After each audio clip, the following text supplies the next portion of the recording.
The more we judge, the more we're judged. We seek to find the speck in our brother's eye, but we don't look for the plank in our own eye. And so the measure by which we cast that judgment upon our fellow man, so will that judgment be meted out against us. That same measure of judgment that we mete out against our fellow man, that will be meted out against us. We're so quick. We're so aggressive. We're so ready to pounce on our fellow man for all of their mistakes, for all of their fallibilities, for all of their imperfections, for all the misdeeds that they're doing. And it's easy for us to see when we sit up on a pedestal, when we sit up on a hill, when we're on top of the mountain, we're looking. That's easy to see all of our brothers and all the mistakes they're making and all the places where they're going wrong and they're tripping up and they're falling all over themselves and they're stumbling around in the darkness. It's so easy for us to see it. And yet it's so difficult to see the same thing in us. Before, as Yahusha says, before we look into our brother's eye to remove the speck that blinds them, we have to remove the plank from our own eye. Because how can we truly see our brothers and our sisters? How? We're blinded. And many times what we see in our brothers where they're going wrong, we're really just projecting, because what we despise, what we hate, what we can't stand about our fellow man's mistakes are really our own, our hatred of our own fallibility, our hatred of our own imperfections, our frustrations with ourselves. But it's easier to not look in the mirror and not understand this about where we go wrong.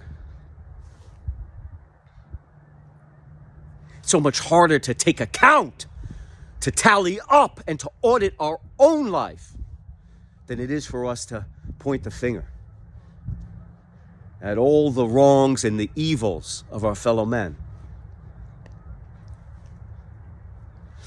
And the amazing thing about what Yahusha says, it's not just about don't be judgmental. It goes deeper than that. It's actually the ultimate call to self-improvement. Because we are never the finished article. There will always be a plank in our eye. We will never be perfect.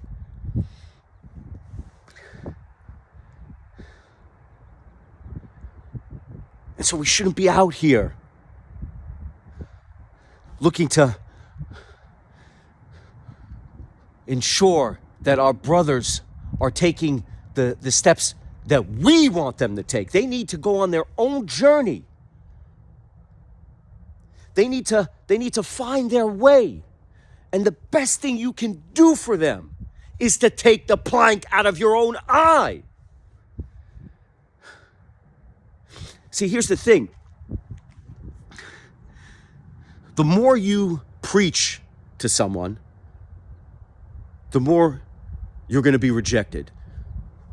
As much wisdom as you think you've gathered, as much discernment as you think you have, as much understanding as you've accumulated over your years, the immutable law of nature is the more you push, the more you're pushed back against. If you come to someone and you point the finger at them, the finger gets pointed back in you, and maybe not to your face, maybe just in their mind. But the more you tell someone how to live their life, the more they rebel against you. This is the nature of man. The more you talk down to someone, the more you're hated. The more you stand up on your pedestal, the more people want to tear you asunder. And so no matter what advice you think you have for them, you're speaking from a place of imperfection and fallibility.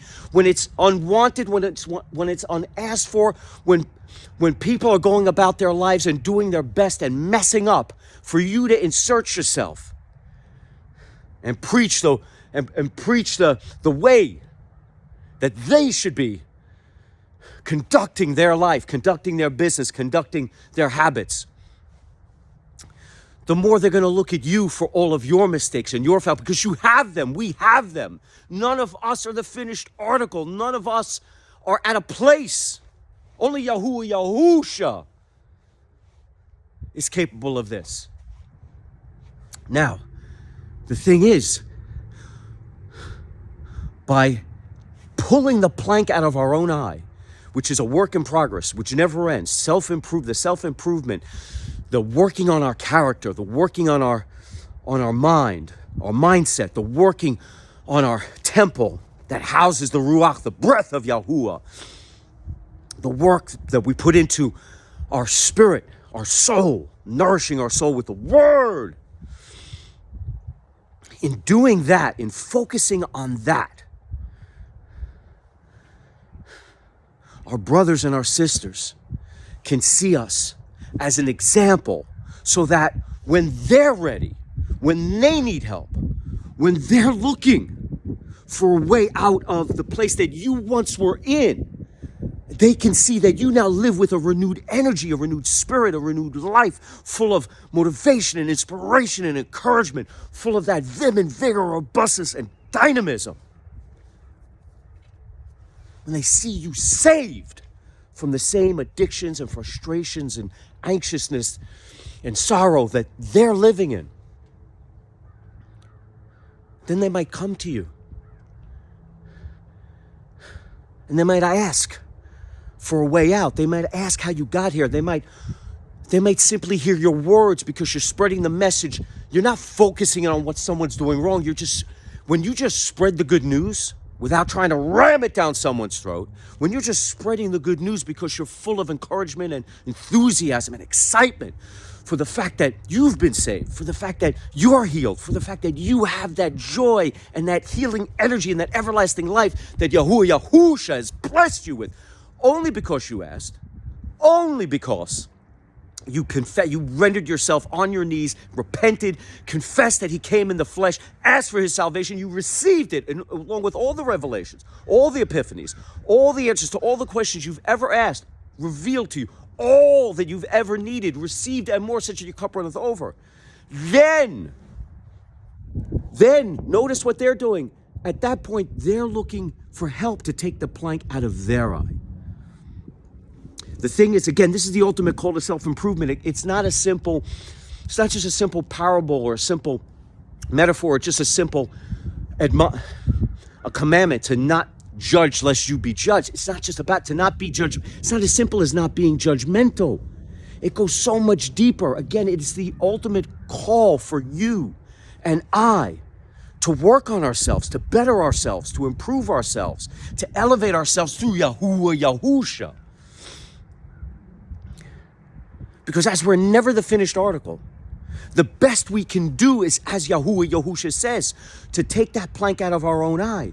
And because it's a constant work in progress, such that if everyone just concentrated on taking the plank out of their own eye, on improving themselves, instead of looking at all the wrongs and all the mistakes and all the imperfections of their fellow man, if everyone just worked on their own character, on their own spiritual salvation, on their own mindset, on their own temple,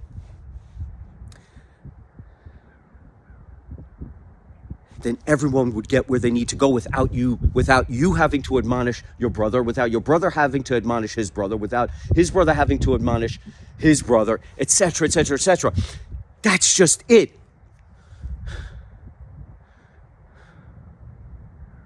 The way, the truth, and the life is self-assembling.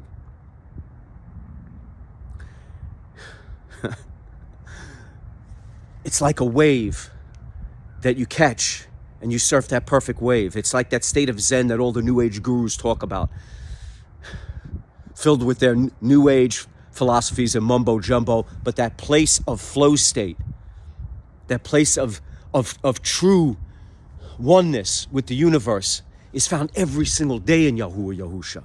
He is the way, the truth, and the life. And once you catch that transmission, once you tune into it, and there's no price you have to pay. There's no price. It's a gift. It's a gift. It's your birthright You only have to ask for it to receive it. You only have to ponder the good news to understand it.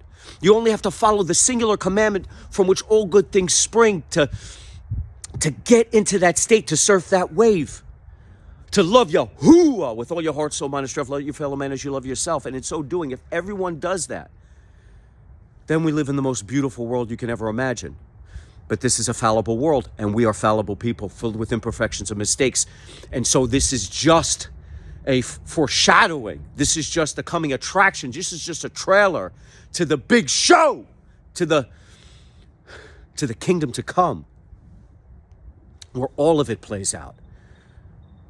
Because the plank is out of all of our eyes. We're all unblinded. We all can finally see. There is no more deceit. There is no more corruption. There is no more evil or sin. There's no more sadness or hatred, war, misery, despair, depression, anxiousness, frustration. No more pain or suffering. No more murder or death. No more war or misery. No more illness or disease. There's no more defilement, debasement, decadence, depravity. There's no more haters, detractors, psychic vampires, negative influencers, corruptors, evildoers, misleaders, deceivers. There's no more Hashatan. There's no more demons. There's no more Satan. There's no more Lucifer. No more devil. All of it wiped away. All of it washed away. Stamped, crushed beneath the feet of Yahuwah, Yahusha in the kingdom to come. There's only everlasting peace, everlasting joy, everlasting healing, everlasting love, and everlasting life. And we are perfect once again like the angels, like we once were, before we were misled for the first time by the serpent, by the dragon. Once again, we are redeemed, rebuilt, refreshed, revised, reconstructed, and reborn, and on the narrow path filled, because we've been washed over by Yahusha in confessing that he came in the flesh and asked for salvation, in being flooded with his grace, and being filled with the breath of Yahuwah, the set-apart spirit, and being grateful for all that we received more than we could ever imagine, such that our cup runneth over, all of the questions answered, all the epiphanies, revelations received.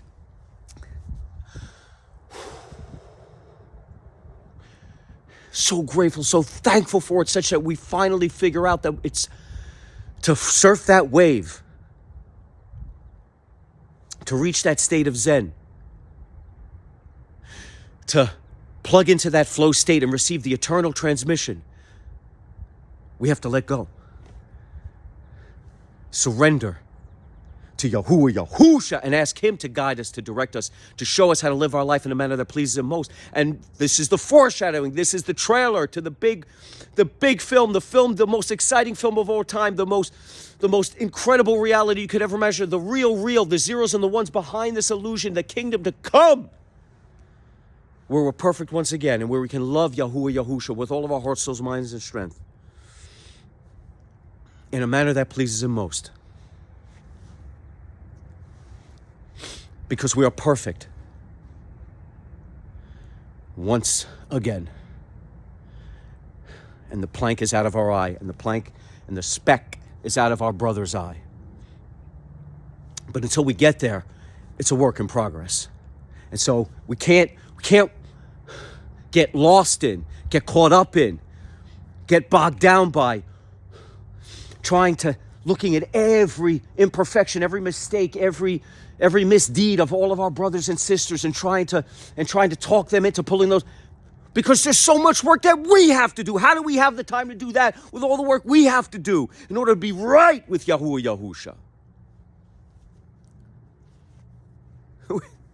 We have a lot of work that we've got to do. We don't have time to be admonishing our brothers and sisters, to be correcting their mistakes, to be running around pointing them in the right direction, telling them that they're wrong, that they're evil, that they're sinful, that they're screwing up. We're screwing up. We're making the mistakes. We might have the same troubles as they do. We might have different troubles than they do. But like I said, judge not lest ye be judged. Pull the plank out of your own eye before looking into your brother's eye. That's the ultimate call for us to improve, for us to elevate, for us to come to Yahuwah, Yahusha, and work on ourselves and work on our character and our temple, the body that houses the Ruach, the breath of Yahuwah, the creation that he gave us, to revere it, to honor it, to to put the work into our mindset, to put the work into our spirit, nourish our souls with his words, his parables, his phrases, and to truly contemplate and ruminate that ultimate commandment, to love Yahuwah with all our heart, soul, mind, and strength, and to love our fellow man as we love ourselves. And if we spend our time, if we invest our time in pulling our own plank out, in unblinding ourselves to seeing the way, the truth, and the life, we spend that time investing there, then we'll be ready when our brothers and sisters need us. Then we'll be ready when they come to us looking for discernment and wisdom. Then we'll be ready when they need to lean on us, when they need our help. Because we will have taken the time to get right with Yahuwah Yahusha. We will have taken the time to tap into his eternal transmission, to walk the straight and narrow. We will have taken the time to understand the commandment, to love Yahuwah with all our heart, soul, mind, and strength, to love our fellow men as we love ourselves, so that we, with credibility and integrity and with joy and love in our hearts, can help usher them to the way, the truth, and life, to point them in the direction of Yahuwah Yahusha. We don't have the answers. He does. The Most High, the Supreme Elohim, made it simple for us, gave us the commandments, and then Yahusha, the Son of the Most High, made it so simple. All the commandments given to us in the most simple of all. The commandment from which all the others spring. The way, the truth, and life, the Word lives within that commandment, to love him, to love the Most High, to love the Supreme Elohim, to love Yahuwah. He who breathes life, he who brings into existence, he who creates with all of our heart, soul, mind, and strength. To love our fellow men as we love ourselves. And in taking and investing that time wisely, when the time comes, we'll be able to help our brothers and our sisters. We'll be ready for them when they come to us. We'll be ready because we're living as an example for our people.